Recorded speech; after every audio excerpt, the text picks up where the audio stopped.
Welcome to another episode of 5 at 5. This is Music Monday.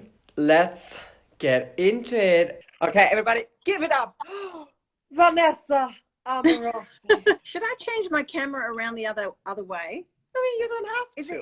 Is this awkward talking to it? Hold on, here we go. You're in LA, right? Yeah, I live in the Santa Monica Reserve and I have a whole ton of animals like I always have. Is it fair to say that you grew up on the countryside with a lot of animals and a farm? Yeah. I've got like 20 goats running around my house. I have a dog rescue of about 9 pit bulls. I've got animals everywhere.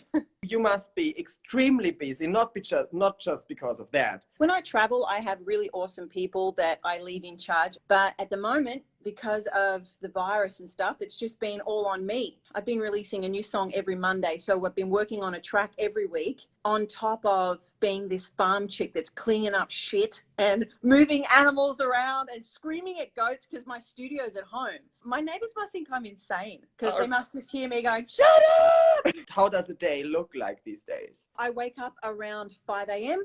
and I get out there, make sure all the animals are let out. Yeah. And then I kind of head into the studio. I come out for a break to put animals back away. And then I'm in there till midnight some nights. You came up with this concept of releasing a brand new song every Monday. How did that come about? I have a bunch of songs that never got released. Some of them weren't pop enough. Some of the lyrics were a little bit out there. And I started writing a bunch of new material as well. I've put some of the old songs that I've never been able to part with that I love on top of some of the new tracks that I've been writing while all this mayhem's been going on. It basically keeps you sane to write music and get it out of your system. Yeah, it's therapy. It's just such a good feeling to kind of sort your thoughts. It's like being able to close the page on something. It's a positive outcome from some pretty shitty situations by, you know, doing music. But it's so interesting that we get so much out of negativity. But on the other hand, it's good then to come up with something so beautiful. My songs are, once I've gone through the experience and I survived it, that's when I start writing songs about it. I've seen you live just a few weeks, let's say weeks, a few weeks ago. It feels like that. What you do on stage it's incredible. Hearing you live is something else. You grew up in a very musical family. Is this where you got like the control over your voice, the technique? You know what, I ask Anastasia, do you warm up your voice? Me, no, I don't. But I am noticing now when I go to do morning shows, I like to wake up and talk a lot.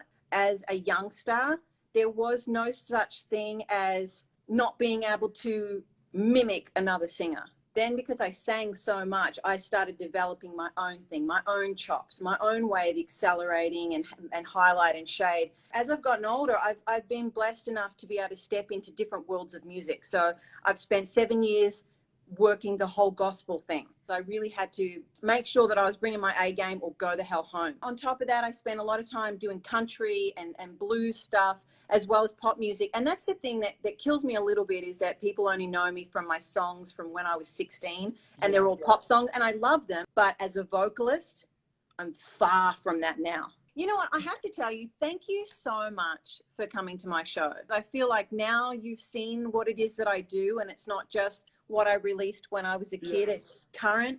Thank you for your time and then backstage. And it was so beautiful. What you do with the audience is so inspiring as well, because you brought everybody up to sing with you. And I thought, she's really doing that. All right, all the people, okay. It should be a party. People have come to forget about their worries and celebrate and have a good time. My key players, we've been together forever and we've done every song there ever was released. So we can switch up stuff in the middle of the set and go with whatever the audience is reacting to. There were moments where we're like, oh gosh, okay, this song is just too perfect for that situation right now.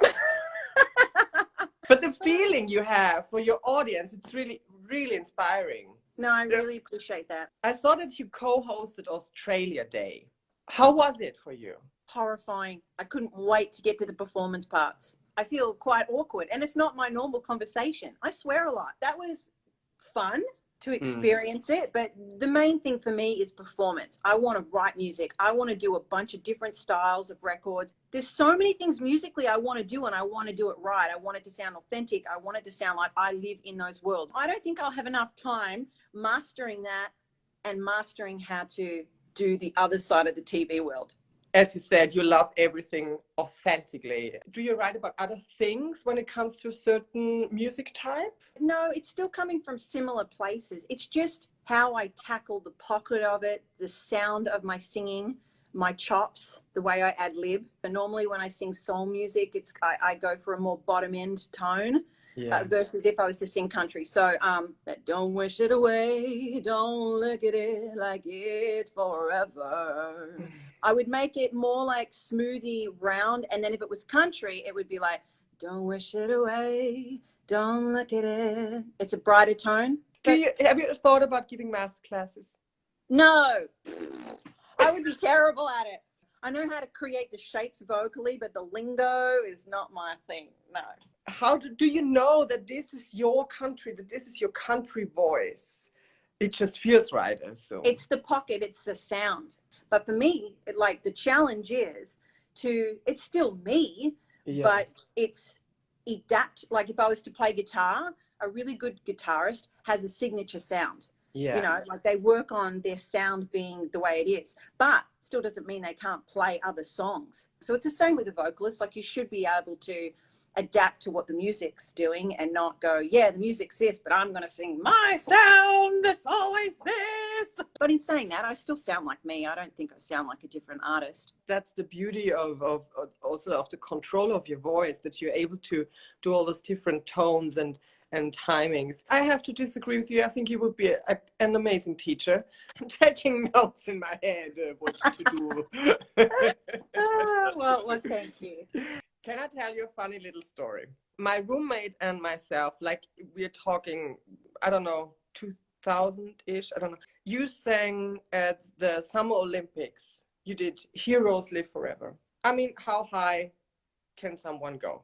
And he did a lip sync performance. And he finished it and he was brilliant. No, all the words, every breath you take, he did, and he was exquisite. And he said, I'm so exhausted. I'm now so exhausted. I cannot even imagine singing it live. It's just another testament of what you're capable of doing with your voice. I think it also saved me being young and dumb. I didn't really quite know how many people would be watching, how important it was to nail it. There was little key things because that song is air consumed. You don't have time to breathe in it. I wanted to attempt a note that no one would want to do. And that's the big long note at the end. I remember in rehearsal, I started to go down because that's just literally, if I stand up and do that note, I will pass out. So I have to kind of go down. I remember the discussion being, take the note out. You can't bend down in the middle of the Olympics. I was like, yeah, no, I'll change it. I won't do it. And then, of course, I ended up doing it. I'm so glad I did because that's what everyone remembered. When I think of like achievements, that was definitely a very big achievement for me. I have such a great memory of the craziness. Thank you so much for your time. Thank you. It's been wonderful to watch you over this isolation, and you've been just incredible. And I'm sure everybody that follows you is so appreciative of doing that stuff. So thank you. And thanks for talking to me. Of course.